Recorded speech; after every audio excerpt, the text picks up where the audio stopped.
with James Baldino. We're gonna do a little instructional on a kneecut pass. Kneecut. So different options for when you get caught trying to pass, right? Yep. Obviously no gi. All right. Still works in the gi. Still works in the gi. But there's less options here, so I think it's a fun way to kind of play with some different options and tie them together. So there's really like 3 ways that I like to play with this, but it's all off the premise of like you start the knee cut, you almost make it, but you get your foot caught, right? So however you enter into your knee cut position, we get in here, I get my foot caught, you're holding it, right? So the first thing is like usually the guy on the bottom is not going to let me get the underhook, right? So you're going to keep that nice and tight. So with each one of these, the thing that I found to be the most helpful is controlling this wrist. So between that and then the other element is making sure that this leg stays far away. So these things kind of go hand in hand, right? So if I can control this wrist, right, you can't grab my leg, right?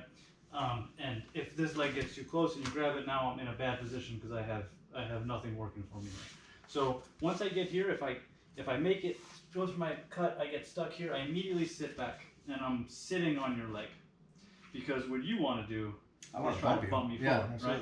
So what I try to do is immediately go for the wrist, right? So I try to grab it, I like this grip, and I like to try to get the wrist above the shoulder, and I stiff arm it here.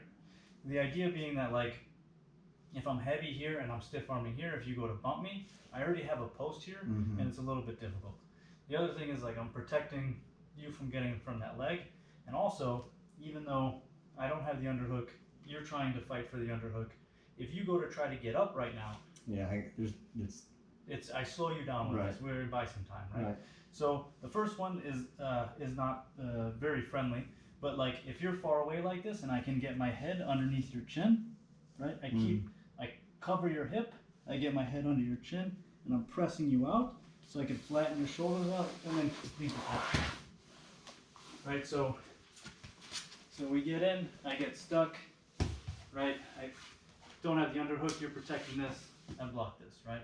The other is if you get the underhook, right? So you come up. So now I want to block this, right? So I drop my fist. So you're like whizzering. Right. Okay. So but you're not like stopping at the arm, you're going all the way down. I go all the way to the mat. Yeah.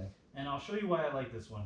But so because when I'm here, I have my fist in front of your hip. This does a couple of things. One, it helps control the whizzer, right? It slows you down from being able to come up. And then the other thing is it becomes a pivot point for me. So you come in here, right? And when you have this, your head's lower.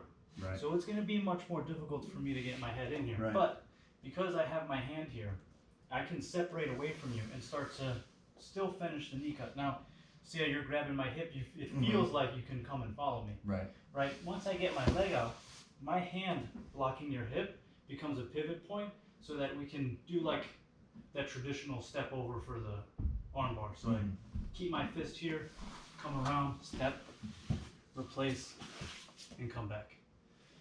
So having that fist in front of the hip slows down the scramble, especially in no-gi, right? Oh yeah, for sure. So we're here, you come in for that underhook, block this, come out, you go to chase me, I come around. Oh yeah, I'm already belly down.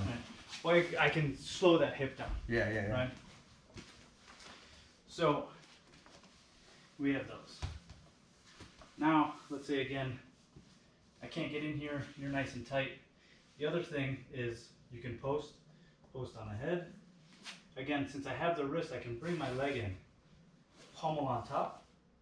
So my shin's on top of your knee, scoop back, scoop, press out, and then sit back into the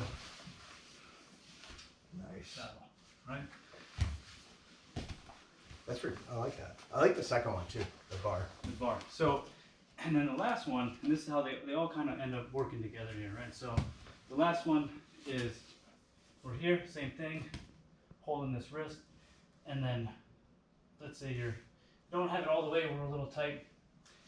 I come in, I go to step back, and then a lot of times this person will start to put their back down.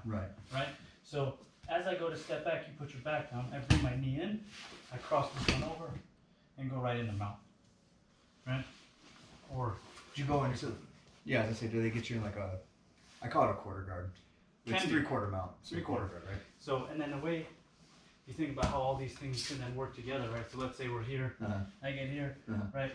I come up, I step, you immediately try to block this from coming around. Right. I now have the underhook. Nice. Come back for a traditional kneecap. Yeah. But I'd say like playing with all of them together is fun, but the two things in both of those is that wrist and keeping my leg away. Yeah, I think keeping that foot away is a good idea because, like, I like to play half guard. I like to go from reverse De La Riva to De La Riva and then a half guard. Yeah. And I go after that foot. Right. So and that's usually the way that I can get that wrist. Yeah. Right, because you come in here, I get in. Yeah. You go to dig for that foot. Yes. I pin the wrist and then I try to get it up here, and then I start working from here. And I mean that grip right there ends up being like really helpful if these things are not working well, because your shoulder is pinned down. Right. And it's difficult for you to move around. Yeah. So it's like, okay, if this isn't working or I'm losing my balance, sit back and then start over again. You know? And that, I keep that until you're completely around. around. And you're not really like.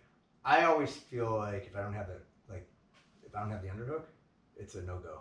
Yeah. But you don't really care about it because you're blocking all the way through. Well, right, because like if you think about like the fundamental purpose of that underhook, right, is to try to get that cross body control. Right. Right. So you want to try to get those shoulders pinned while you have the hips twisted this way.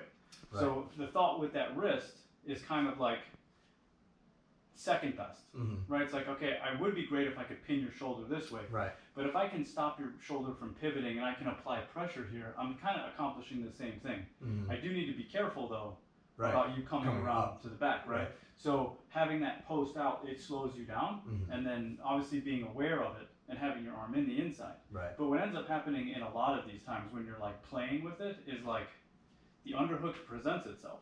Yeah, because So I'll always take it. Yeah. Right? Right. Like it is the better choice. Right. So like if I'm playing in this position and like we're going back and forth, right? And like I'm trying to dig here, right? And I put like this and you go to pull your arm out. No, it's there. It's there. Yeah. Come in and then I'll just finish. Yeah, because immediately when you did that, like my reaction is like, oh no, I'm gonna pummel that. Pummel that. And I don't even know why I want to pummel because I already have the underhook. Yeah. But I feel like because you're putting that bar there, there's pressure. Weaker. So it's like, okay, I'm in a weaker spot. I need to do something about it.